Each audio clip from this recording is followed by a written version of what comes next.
Wow. By the way, Steve could care less. Just shy of $1 million pot, no big deal. What a bet, what a call. That's one of the coolest hands I've ever seen. It was really something. Wow. I'd say it's the best played hand of all time. Well, he was. No one has a hand higher than a 9, and yet, by the time the dust settles, the pot explodes to nearly $1 million. This is high-stakes poker, where chaos is currency and logic gets thrown out the window.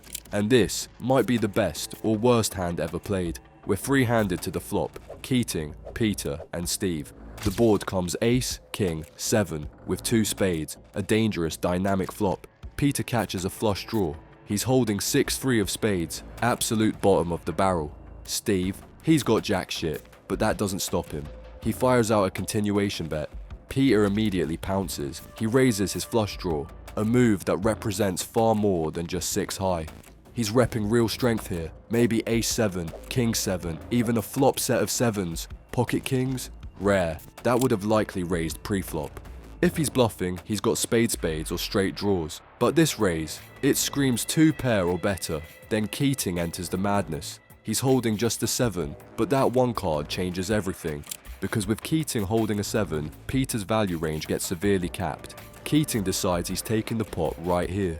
He check raises Peter's bet, making it 3 times the size. Peter calls, and suddenly, the pot is $90,000. The turn comes 6 of hearts. For Peter, it's something, but not much. Nobody can find a way in from here. It's Keating with just the 7, but just the 7. You know, I'm kind of thinking, what can he have here, right? And I have a 7, so maybe if I just raise, I'll win the hand on the spot. He's got some guliones, as we say. He's got coliones?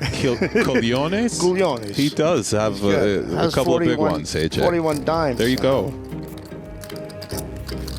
Makes me feel so small.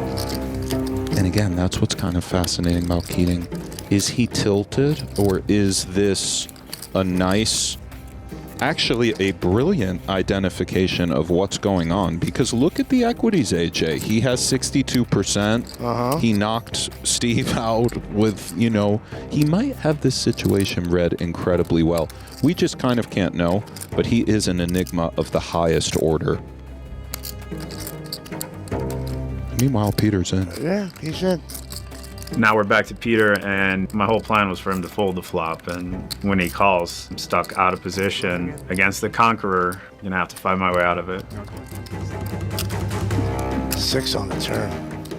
He picks up a weak pair to go with his missed flush draw. Still, it's far from enough. Keating doesn't slow down. He fires again, $70,000, a 2/3 pot bet. He's asking serious questions. Peter's answer, a sledgehammer. He raises to $175,000. At this point, both players are deep in the mental jungle. The lines they're taking are insanely thin. Each knows the other might be bluffing. Each knows they're walking a tightrope over a volcano. And Keating, he's not backing down. He calls, with 3rd pair, holding just 9-7 on a board that's seen a mountain of aggression. That's not just guts, that's straight up madness.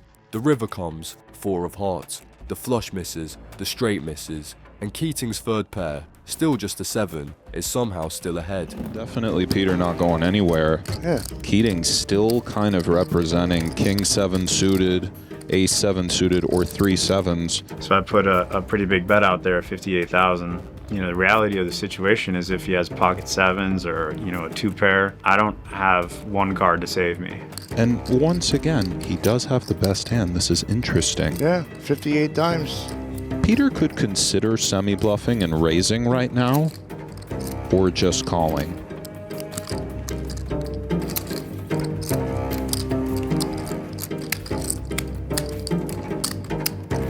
Oh, he Look at does this. do This is it. great.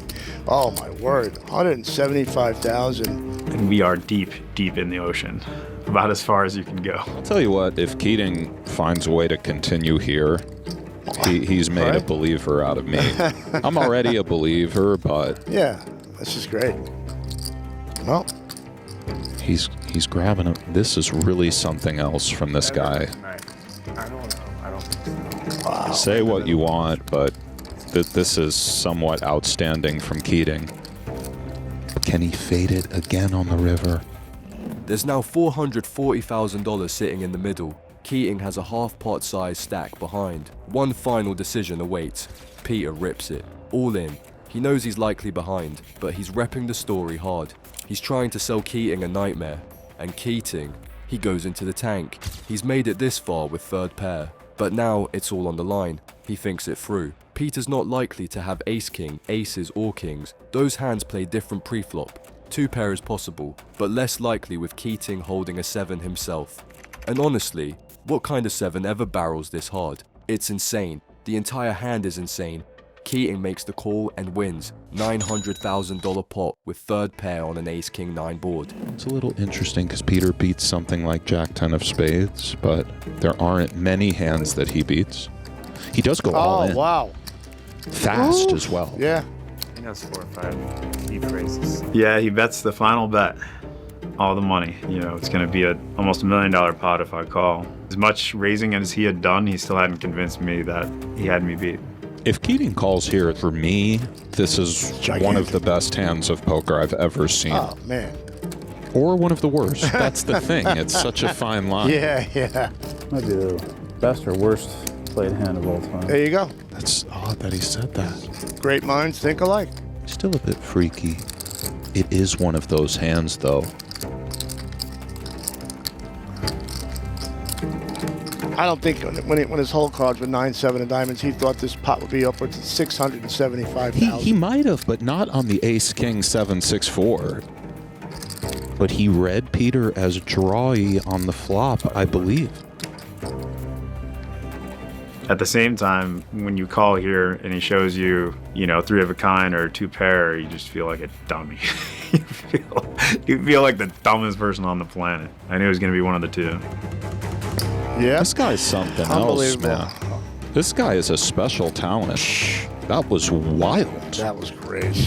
Love that. Good stuff. I think the best part of that whole thing is, waiting to show my hand, right? You make the call and he thinks, okay, Alan must have called me with 2 pair or, a good ace or something. And knowing that I have just a 7 and I'm going to show it to him, it's like Christmas morning. It's amazing. Wow. By the way, Steve could care less. Just shy of $1 million pot. No big deal. What a bet, what a call. That's one of the coolest hands I've ever seen. It was really something. Wow. I'd say it's the best played hand of all time. So many bets went in after the flop, back and forth, escalating tension like a poker war. Peter is bluffing with a 6 and gets called by a 7. It's ludicrous. That river shove, it's literally lighting money on fire. Alan Keating has his critics. But this hand, this is why people watch him. It's fearless, it's chaotic, it's brilliant. Love him or hate him, this was phenomenal poker,